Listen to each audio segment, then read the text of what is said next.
নিজের স্বামীকে জাদু করার জন্য এমন রেসিপি। আর এই রেসিপিটা একবার যে রান্না করে নিজের হাজবেন্ডকে খাওয়াইতে পারবে, তাকে আর তাবিজ বান মারতে হবে না। এটাই জাদুকর একটা রেসিপি। এই রেসিপিটি খাইলে বারবার বউয়ের প্রেমে পড়ে যাবে, বউয়ের হাতের রান্নার প্রেমে পড়ে যাবে। তাই আপনারা সবাই আমার ভিডিওর সাথে থেকে ফুল ভিডিওটি এনজয় করবেন। একটা লাইক দিয়ে সুন্দর একটা কমেন্ট করে জানাবেন এই রেসিপিটা কত মজাদার আর লোভনীয় হয়েছে।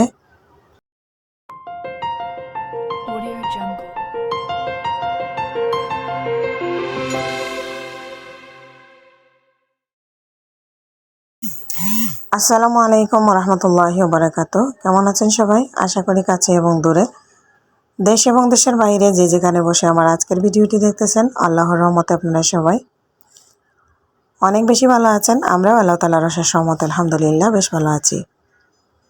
বরাবরের মতো চলে আসলাম আরেকটি ভিডিও নিয়ে। আমি হাসনা হেনা। এখানে দেখছেন একটা দেশি মুরগি নিয়েছি, আর দেশি মুরগিটাকে আমি ভালো করে ক্লিন করে নিয়েছি।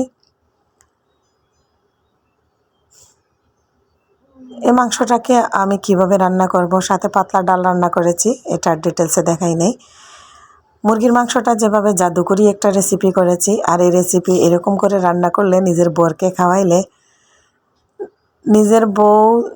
নিজের বউর প্রশংসা করে আরও এক প্লেট ভাত বেশিই খাবে। এমন রেসিপি আমি যেদিন রান্না করি, আমার হাজব্যান্ড আর এক প্লেট ভাত বরাবরের মতো বেশিই খায়। এখানে আমি প্যান বসিয়ে তেল গরম করে যাওয়ার পর দিয়ে দিয়েছিলাম 2টা তেজপাতা, তারপরে 2 কাপ পরিমাণ পেঁয়াজ কুচি। পেঁয়াজ কুচিটা ভালো করে একটু হালকা ব্রাউন কালার হয়ে গেলে আমি পানি ঝরে রাখা মুরগির মাংসটা দিয়ে দিয়েছি। আর দিয়েছিলাম এখানে একটা টমেটো, কয়েকটা ফালি করে। তো আপনারা চাইলে টমেটোটা পেস্ট করেও দিতে পারেন। যেহেতু দেশি মুরগি রান্না করতে একটুটা সময় লাগে, আমি আর টমেটোটা পেস্ট করিনি, রান্নার মধ্যেই সিদ্ধ হয়ে গলে যাবে।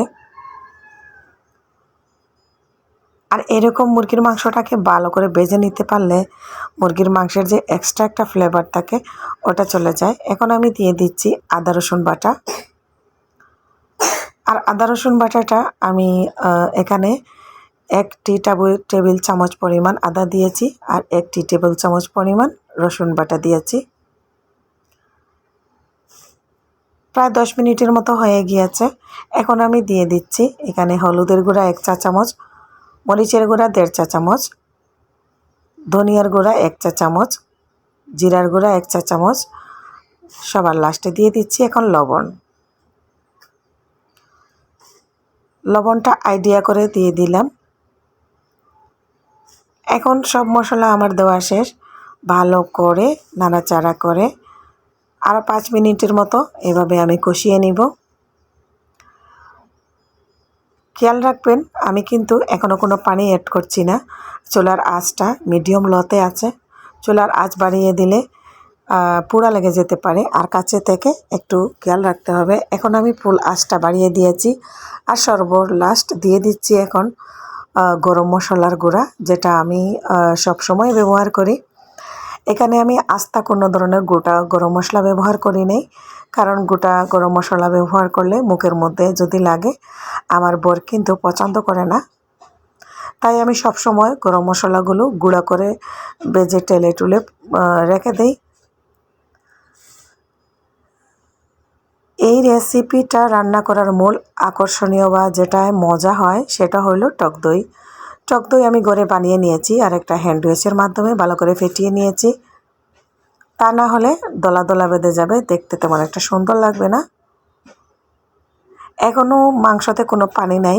দেখুন, মুরগির মাংস থেকে যে পানি বের হয়েছিল সেটাতে ভালো করে সিদ্ধ করা হয়ে গিয়েছে। এখন তেলটা ছেড়ে দিয়েছে। সেই মুহূর্তে আমি টক দইটা ব্যবহার করছি। আর টক দই দেওয়ার পর এখনও কোনো পানি ব্যবহার করব না।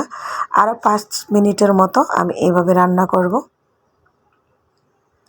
যেহেতু আমি দুধ দিয়ে টক দইটা রেডি করেছি, টক দইয়ে তো পানি অবশ্যই আছে, দুধের পানিটা তো এটাতেই আমার পরিপূর্ণ কষানো হয়ে যাবে। আরও 5-7 মিনিটের মতো আমি রান্না করে নিয়েছি ফুল আছে। আর এখানে আমি চুলার আঁচটা কমাই নেই।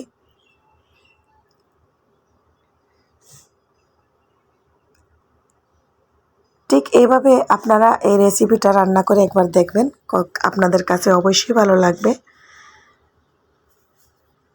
একদম পানি শুকিয়ে গিয়েছে, মুরগির মাংসের গায়ে কোনো পানি নাই। এখন আমি পানি গরম ব্যবহার করছি ঝোলের জন্য।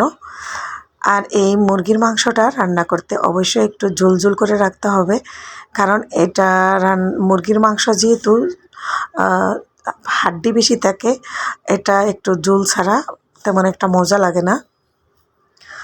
আমি দেশি মুরগির মাংস রান্না করতে এরকম ঝোল দিয়েই রান্না করি। আমার বর অনেক পছন্দ করে দেশি মুরগির ঝোল খাবারটা। আর নিজের হাজব্যান্ডকে জাদু করার জন্য নিজের হাতে যদি একটু মজাদার রান্না করা যায়, তাইলে জাদু করা কোনো ব্যাপার না। নিজের বউর প্রশংসা নিজেকেই করতেই হবে। চুলার আঁচটা আমি অফ করে দিলাম, আর সবার লাস্টে যেমন ফাইনাল লুকটা হয়েছে তাও দেখাইলাম। এখন আমি পরিবেশন করে আপনাদেরকে দেখিয়ে দিচ্ছি। যেমন কালার হয়েছে তেমন খেতে কী যে দারুণ মজার হয়েছিল, যদি আপনাদেরকে একটু খাওয়াই দেখতে পারতাম। অনেক লোভনীয় হয়েছে, মাশাআল্লাহ, আলহামদুলিল্লাহ। কথা বলতে বলতে ভিডিওর তো শেষ পর্যায়ে চলে এসেছি। এতক্ষণ অনেক কথা বলে ফেলেছি, যে কথাটা এখনও বলা হয়নি। আপনারা যারা আজকে প্রথম আমার চ্যানেলটি ভিজিট করেছেন, আমার চ্যানেলের এই ভিডিওটি দেখে যদি আপনাদের ভালো লাগে, তাহলে আমার চ্যানেলটি সাবস্ক্রাইব করে না থাকলে এখনও আমার চ্যানেলটি সাবস্ক্রাইব করে পাশে থেকে যাবেন। আর যারা অলরেডি সাবস্ক্রাইব করে পাশে আছেন, সবাইকে অসংখ্য ধন্যবাদ। আপনারা চাইলে আমার ভিডিও চ্যানেলে আরও অনেক ভিডিও দেওয়া আছে, সেই ভিডিওগুলো দেখতে পারেন।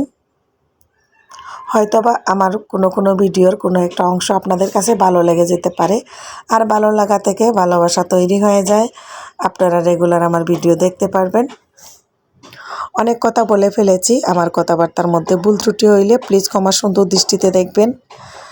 সবাই সুস্থ থাকবেন। প্রচণ্ড গরম আর রোদ পড়েছে, এই রোদের মধ্যে যতটুকু পারেন আপনারা বাসার ভিতরে থাকার চেষ্টা করবেন। পানি খাবেন বেশি বেশি করে, শাকসবজি খাবেন। আমাদের জন্য দোয়া করবেন, আর আমিও দোয়া করি আপনারা সবাই যে যেখান থেকে আমার ভিডিও দেখছেন, আমার কথাগুলো শুনলে সবার জন্য অনেক দোয়ার ভালোবাসা। আজকের মতো আমি এখানে বিদায় নিয়ে নিব। সবাই ভালো থাকবেন। আল্লাহ হাফেজ। আসসালামু আলাইকুম রহমতুল্লাহি ওয়া বারাকাতুহু।